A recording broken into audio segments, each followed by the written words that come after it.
I'm drawing constantly when I make a sculpture.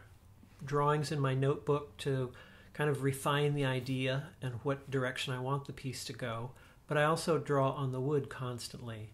The drawing creates and maintains the critical center lines and proportions that allow me to see the sculpture inside the tree trunk. I'm using a sandable gesso primer. The gesso hides the checks and flaws and knots of the wood. It also hides my repairs.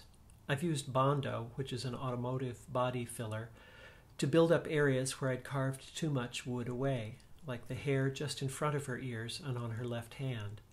The Bondo carves easily before it cures and is a good match for the cherry. I've also used paraffin wax to fill the larger checks along her leg and forearm.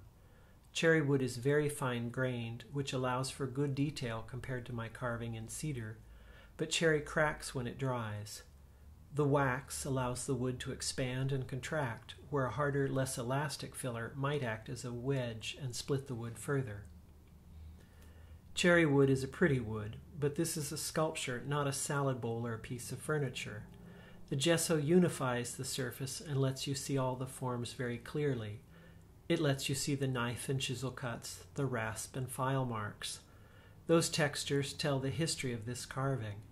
They are the marks of its makings, even as they suggest the different articles of her clothing and contrast with the smoothness of her skin. It seems odd, but the more wood I remove, the more the sculpture seems to grow from a round log to this complex portrait of a little girl. There are still details to be resolved. The gesso helps me see and refine the fine points. I'm pleased with how well this is turning out.